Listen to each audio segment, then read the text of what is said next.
Bismillahirrahmanirrahim. Assalamualaikum warahmatullahi wabarakatuh.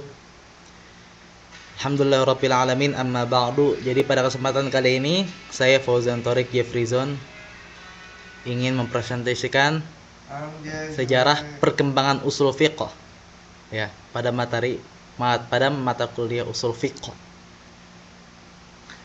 Jadi usul fiqh itu berkembang dari masa ke masa.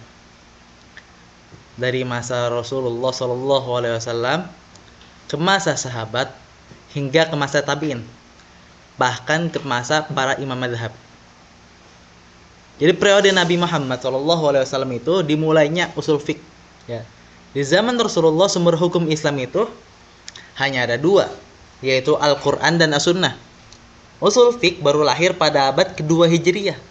Pada abad ini daerah kekuasaan umat Islam semakin luas dan banyak orang yang bukan Arab memeluk agama Islam.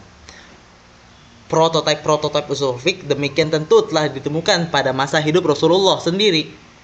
Rasulullah SAW dan para sahabat berijtihad dalam persoalan-persoalan yang tidak ada pemecahan wahyunya.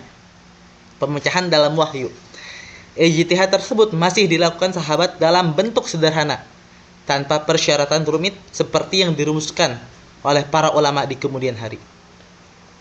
Contoh ijtihad yang dilakukan oleh sahabat adalah ketika dua orang sahabat berpergian, kemudian tibalah waktu sholat. Sayangnya mereka tidak punya air untuk wudhu.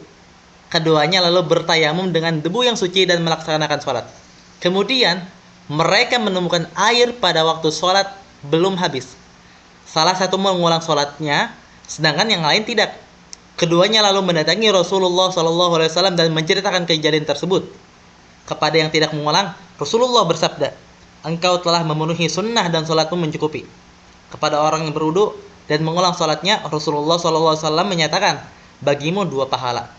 Namun demikian, juga terdapat usaha dari beberapa sahabat yang menggunakan pendapatnya dalam menentukan keputusan hukum. Hal ini didasarkan pada hadis Mu'adz bin Jabal sewaktu beliau diutus oleh Rasul untuk menjadi gubernur di Yaman. Sebelum berangkat, Nabi bertanya kepada Mu'adz. Kurang lebih redaksinya seperti ini. Sungguhnya Rasulullah SAW mengutus Mu'adz ke Yaman. Kemudian Nabi bertanya kepada Mu'adz bin Jabal, "Bagaimana engkau akan memutuskan persoalan?" Dia menjawab, "Akan saya putuskan berdasarkan kitab Allah, Al-Quran."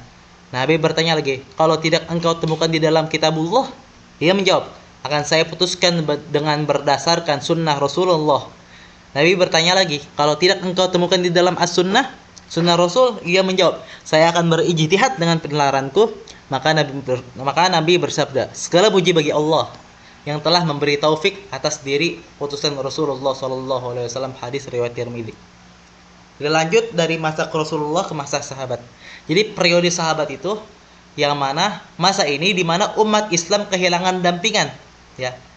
Dampingannya yaitu Rasulullah SAW. Di mana Rasulullah pada saat Rasulullah masih mendampingi umatnya, sumber hukum Islam dalam pemecahan suatu masalah melalui Al-Quran, As-Sunnah, dan Ra'yu. Jadi pertama Khulafaur Rasyidin, pada masa Khulafaur Rasyidin yaitu melakukan musyawarah untuk mencari kesepakatan bersama tentang persoalan hukum. Musyawarah tersebut diikuti oleh para sahabat yang ahli dalam bidang hukum. Keputusan musyawarah tersebut biasanya diikuti oleh para sahabat yang lain sehingga memunculkan kesepakatan sahabat.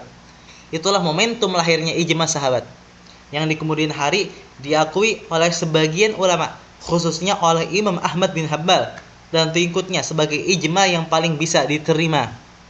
Kedua, sahabat mempergunakan pertimbangan akal, ra'yu, yang berupa qiyas dan maslahah. Penggunaan ra'yu nalar untuk mencari pemecahan hukum dengan qiyas dilakukan untuk menjawab kasus-kasus baru yang belum muncul pada masa Rasulullah.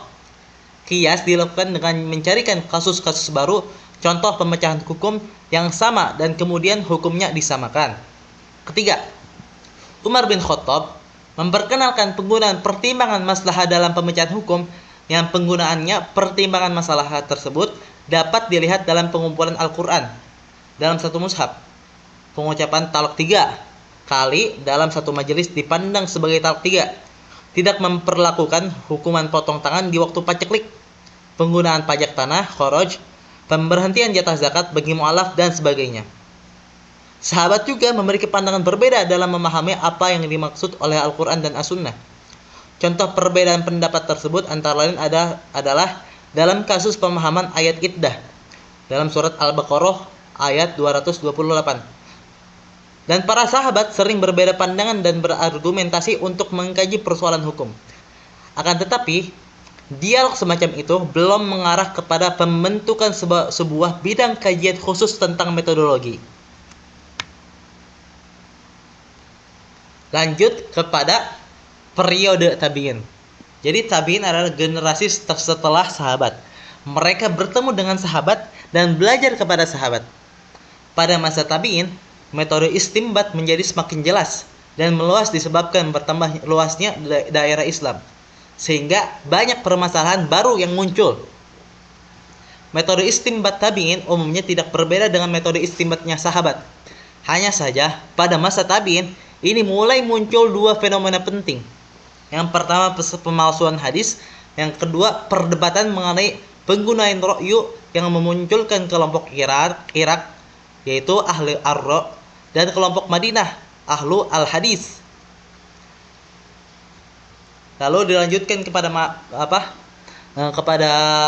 zaman Imam Madhab, yaitu pada zaman Imam Abu Hanifah, Imam Malik, Imam Ahmad bin Hanbal, dan Imam Asy-Syafi'i. Yang mana pada masa ini usul fiqh itu terus berkembang. Bahkan Al-Imam Asy-Syafi'i itu membukukan ilmu fiqih dalam kitabnya, yaitu kitab Ar-Risalah Asy-Syafi'i. Mungkin cukup sekian dari Al-Fakir Fauzan Thoriq Jefrizon. Apabila terdapat kesalahan kata, kehilafan kata, mohon dimaafkan. Kepada yang terhormat Bapak dosen pengampu mata kuliah Ushul Fiqh. Sekian, terima kasih. Wassalamualaikum warahmatullahi wabarakatuh.